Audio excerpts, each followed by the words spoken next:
Hi, this is Mukesh और फिर से स्वागत है मेरे इस यूट्यूब चैनल पे, जहाँ पे हमारी कोशिश होती है कि हम आपको इंडिया के टॉप इंस्टीट्यूट में एडमिशन्स कराएं। और उसी कड़ी में आज आगे बढ़ते हुए कि आज हम लोग उड़ीसा के टॉप नॉच कॉलेजेस के बारे में डिस्कस करने वाले, क्योंकि जितने बच्चे अगर उड़ीसा अगर प्लान करते हैं तो इस कॉलेज को अपने लिस्ट में ज़रूर रखते हैं। We are talking about ITR, जो सोआ यूनिवर्सिटी के अंतर्गत आता है। सोआ यूनिवर्सिटी, अब अगर हम लोग ओवरव्यू की बात करें तो ये जो ITR जो है दैट इज स्टैब्लिश इन 1996 में है। ह्यूज कैंपस है, बहुत ही लग्जरी कैंपस है। आप इसमें जाएंगे तो लगता है एक शहर ही बसा हुआ है, जो 127 एकड़ में फैला हुआ है।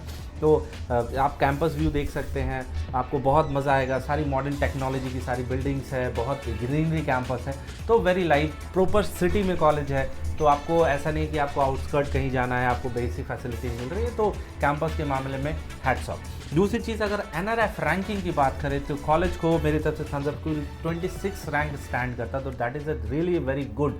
जो भी बच्चे इंजीनियरिंग पॉइंट ऑफ व्यू से एडमिशन्स के लिए प्लान कर रहे हैं वो इस कॉलेज को ज़रूर कंसिडर करें। हाँ, प्राइवेट यूनिवर्सिटी है, ये ज़रूर है, लेकिन क्योंकि आज के डेट में जितने भी टॉप नॉच कॉलेजेस उभरते हैं और आज के डेट में वो प्राइवेट यूनिवर्सिटी, तो ये हाँ definitely private university, but one of the top private university में कंसिडर होता है। अब अगर कनेक्टिविटी की बात करें, अगर आप इस कैंपस में पहुंचना चाहते हैं तो सबसे नज़दीकी क्या रहेगा, तो आप हमारा जो भुवनेश्वर जो रेलवे स्टेशन, वहाँ से 7.8 to 8 किलोमीटर्स टेंटेटिव फिगर्स है। आप जैसे निकलते हैं आपको बहुत सारी चीज़ें मिल जाएगी। आप किसी भी टेम्पो या जो भी प्राइवेट गाड़ी है, टैक्सी, ओला, उबर, बहुत सारी चीज़ें, आप अपना लोकेशन डालेंगे आपको यहाँ पे कंसिडर पहुँचा देगा। और अगर एयरपोर्ट की बात करें तो वहाँ से तकरीबन 10 किलोमीटर की है। तो कनेक्टिविटी के लिए बहुत इशू नहीं है। प्रॉपर सिटी में कॉलेज है, तो आप किसी भी उड़ीसा की किसी भी जगह से आप आ रहे हैं या फिर आप इंडिया के किसी भी स्टेट से आ रहे हैं तो आप ईजिली इस कॉलेज में पहुंच सकते हैं। अब अगर एडमिशन की बात करें, अगर इस कॉलेज में एडमिशन कैसे होता है, देखिए सोआ यूनिवर्सिटी में जो है वो अपना एंट्रेंस एग्जाम निकालती है, दैट इज SAT, SAT कहते हैं उसे। और इसका फेज़ 1 का एग्जामिनेशन जो ऑलरेडी एप्लीकेशन जो वो आउट हो चुका है, उसकी काउंसलिंग भी हो चुकी है, और सेकंड फेज की एडमिशन अभी जो प्रोसेस है वो लाइव है। तो जो भी बच्चे एडमिशन अगर सोआ यूनिवर्सिटी में लेना चाह रहे हैं तो इस कॉलेजेस का एप्लीकेशन फॉर्म भरिए। जो भी ब्रांचेस आप चाहते हैं, CS, CC, IT, civil, mechanical, जो भी चीज़ें चाहते हैं, इवन इसके अलावा भी बहुत सारी कोर्सेज इस यूनिवर्सिटी में हो रही है। लेकिन आज हम लोग BTech के बारे में डिस्कस कर रहे हैं। तो बाकी कोर्सेज में भी अगर आपको एडमिशन लेना है तो आपको SAT के थ्रू ही जाना पड़ेगा। तो जिसका फॉर्म ऑलरेडी लाइव है, आप उसको फॉर्म को भर के, अगर आपका मार्क्स अच्छा आ जाता है तो आप डेफिनेटली इसके काउंसलिंग माध्यम से एडमिशन ले सकते हैं। बाय द चांस किसी बच्चे की अगर मार्क्स नहीं आती है तो इस कॉलेज में डायरेक्ट एडमिशन का भी प्रोसेस है, जो इनके मैनेजमेंट कोटे के थ्रू भी होता है। तो अगर आप चाहते हैं कि मैनेजमेंट कोटे के थ्रू इस कॉलेज में एडमिशन लेना, तो दिए गए नंबर पर आप कॉल कर सकते हैं। हमारी पूरी जो टीम है, क्योंकि लास्ट 15 ईयर से हमारी कोशिश होती है कि हम टॉप से टॉप नॉच कॉलेज में बच्चों का एडमिशन करें, तो हमारी पूरी टीम आप मुझे व्हाट्सअप करिए इस नंबर पे। इससे रिलेटेड जितनी भी आपको फीस स्ट्रक्चर, एडमिशन क्या प्रोसेस होगा, मैनेजमेंट कोटा कैसे होगा, कहाँ पे कैसे एडमिशन होगा, ये सारी तमाम जानकारी आपको व्हाट्सएप पे या फिर हमारे जो बैकअप इनकी जो टीम, हमारे टॉप नॉच काउंसलर, वो आपको कॉल करके सारी जानकारी दे देंगे। अब अगर एलिजिबिलिटी की बात करें कि इस कॉलेज में कितनी मार्क्स पे, क्योंकि बहुत बच्चों का एक वेरीज आता है, तो बेसिक है कि 60% आपका ओवरऑल होना चाहिए और PCM में 55% मिनिमम अगर आप रह सकते हैं तो कर सकते हैं। और अगर आप SAT का अगर एंट्रेंस की बात करें कि इसमें कितने क्वेश्चंस आते हैं, तो तकरीबन 120 क्वेश्चन है। PCM से हर फिजिक्स, केमिस्ट्री, मैथ से 40 क्वेश्चन आते हैं। तो आप इजीली इन सारे क्वेश्चन का भी जवाब आप आराम से एंट्रेंस दे सकते हैं। अब अगर आते हैं कि आपकी फ़ीस स्ट्रक्चर क्या है, सबसे इंपॉर्टेंट है कि भैया कॉलेज फ़ीस क्या चार्ज करता है। तो अगर मैं एक चार्ट जैसे आप साइड में देख रहे हैं, मैं आपको डाल दे रहा हूँ। अगर आप CSE की बात करें, CSE कोर की बात करें और CCIT की बात करें, तो तकरीबन 1,42,000 रुपीज़ सेमेस्टर की फ़ीस है। और CSE स्पेशलाइजेशन की बात करें तो 1,52,500 रुपीज़ है। और इलेक्ट्रॉनिक्स और बाकी जो ब्रांचेज है उसकी 1,27,000 से लेकर 1,12,000 तक। सिविल हो गया, मैकेनिकल, इलेक्ट्रिकल हो गया, इन सारी का जो है वो 1,27,000 से 1,12,000 से लेकर 1,27,000 तक फीस रेंज करता है। अगर ओवरऑल खर्च की अगर बात करें कि इस कॉलेज में कितना खर्च लगेगा, तो टेंटेटिव आप अगर ऐसे पकड़े कि आप 3 लाख रुपए, आप एक एवरेज फिगर अगर पकड़े तो सेमेस्टर फीस जो ईयरली फीस हो जाती है कि 3-3.5 लाख रुपए, अगर आप हॉस्टल इंक्लूडिंग हॉस्टल 4 लाख रुपए के साथ आप कंसिडर करिए, तो तकरीबन 15 से 16 लाख रुपए में आपका रहना, खाना, पीना, हॉस्टल फीस, सारी चीज़ें एकोमोडेट हो जाती है। तो जो एक बहुत ही अच्छा रेंज है। इसको हम लोग बहुत ज़्यादा हाई भी नहीं कहेंगे, बहुत ज़्यादा लो भी नहीं कहेंगे, क्योंकि बहुत ज़्यादा अगर कोई कॉलेज लो फी स्ट्रक्चर में आपको पढ़ा रहा है तो आपको बेसिक फैसिलिटी इस तरह की मॉडर्न एमिनिटीज़ नहीं दे पाएगा।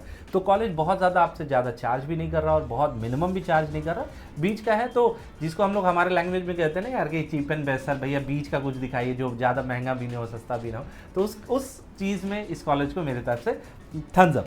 तो बाकी अगर स्कॉलरशिप की बात करें तो इसमें स्कॉलरशिप भी मिलता है। मैं आपको डिटेल शेयर करता हूँ, आप इसका स्क्रीनशॉट, क्योंकि वीडियोस बहुत लंबी हो जाएगी, आप स्क्रीनशॉट में मैंने डाल दे रहा हूँ।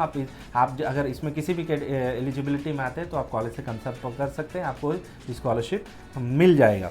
अब अगर प्लेसमेंट की बात करो जो बहुत इंपॉर्टेंट होता है, क्योंकि हर बच्चा अगर बीटेक करना चाह रहा है या कोई भी पढ़ाई करना चाहता है तो उसकी उम्मीद होती है कि यार भैया मुझे नौकरी कितने की मिलेगी, मुझे पैकेज क्या मिलेगा। तो एक अगर डेटा पे हम लोग एक मोटा मोटी अगर डेटा अगर एनालाइज करें किसी भी कॉलेजेस का, तो अगर 2020 से 2021 तक जैसे आप चार्ट में देख रहे हैं तो नंबर ऑफ टोटल जो ग्रेजुएट है तो 127 थे, जिसमें नंबर ऑफ प्लेस जो हुए थे दैट इज 884। और अगर एवरेज प्लेसमेंट की बात करें तो 8 लाख रुपए, क्योंकि उस टाइम कोविड का टाइम था तो भी कॉलेज ने बहुत अच्छा परफॉर्म करा। 2021-2022 की बात करें तो नंबर ऑफ ग्रेजुएट जो हुए थे 1472 था।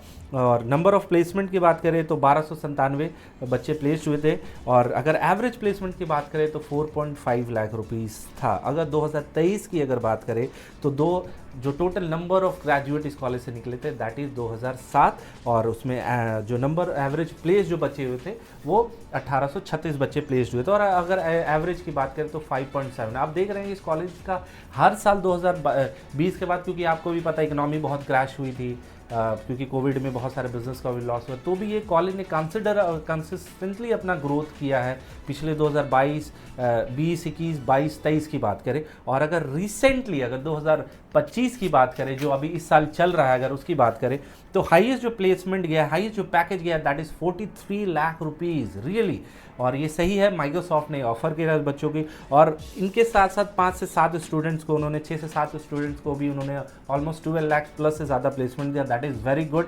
और अगर एवरेज प्लेसमेंट की बात करें अभी, क्योंकि प्लेसमेंट चल ही रहा है, तो टेंटेटिव 5.5 लाख रुपीज़ के आसपास जा रहा है, जो दिखाता है कि कॉलेज कंसिस्टेंटली अपनी ग्रोथ को बरकरार रख रहा है।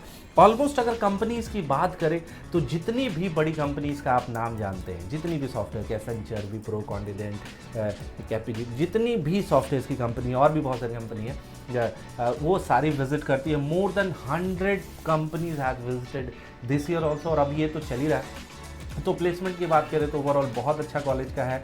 लोकेशन की बात करें तो दैट इज़ वेरी नाइस, आप बीच शहर में कॉलेज है, प्लेसमेंट अच्छा है, पढ़ाई अच्छी है। हाँ, आप दूसरी चीज़ अगर देखिए, मैं इसका हॉस्टल फैसिलिटी की बात करें तो हॉस्टल की मैं फ़ीस आपको साइड में डाल दे रहा हूँ, आप उसको भी देख सकते हैं, क्योंकि वो मैन टू मैन वेरी करता है। बहुत सारे बच्चे हॉस्टल में रहते हैं, बाहर कैंपस में, क्योंकि इस कॉलेज के साथ अच्छी चीज़ क्या है कि ये प्रॉपर सिटी में कॉलेज है। मतलब आप हॉस्टल गेट से बाहर निकलेंगे आपको बहुत सारा प्राइवेट पीजीज भी मिल जाएगा, एसी से नॉन एसी भी। तो मेरा मानना, मैं आपको ज़रूर रिकमेंड करूँगा कि आप कॉलेज का हॉस्टल का भी ओवरऑल खर्च देखिए, और बाहर अगर आपको पीजी अगर उसी रेट में अच्छी फैसिलिटी के साथ मिल रहा है तो आप इसको भी कंसिडर कर सकते हैं। तो ओवरऑल अगर इस कॉलेज की बात करें तो one of the best institute में आता है, top notch quality of education है, प्लेसमेंट, पढ़ाई, इंफ्रास्ट्रक्चर, कनेक्टिविटी, हर चीज़ ओवरऑल कॉलेज का थम्स अप है। तो आप अगर इस कॉलेज में एडमिशन के लिए प्लान कर रहे हैं, इस साल अगर प्लान कर रहे हैं, तो ऑलरेडी फेज़ 1 का एडमिशन ऑलरेडी जो आउट हो चुका है, सेकंड फेज़ का चल रहा है, तो उसमें भी अगर आप फॉर्म भर के अपना एंट्रेंस दे सकते हो, और आपको लग रहा है कि नहीं मैं फॉर्म भरने के बाद मुझे मेरा एंट्रेंस नहीं मिलेगा, तो आज दिए गए नंबर पर ज़रूर कॉल करें।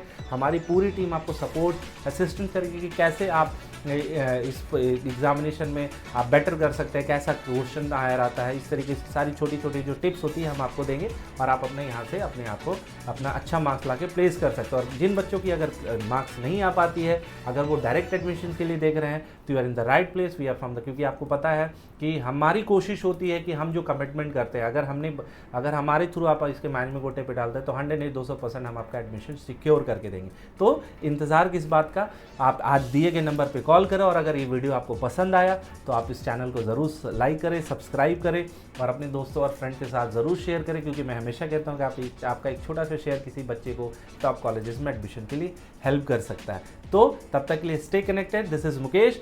इसी तरह आपसे नई वीडियो में नए इंडिया के टॉप कॉलेज के इन्फॉर्मेशन के साथ मिलते हैं, तब तक के लिए स्टे कनेक्टेड।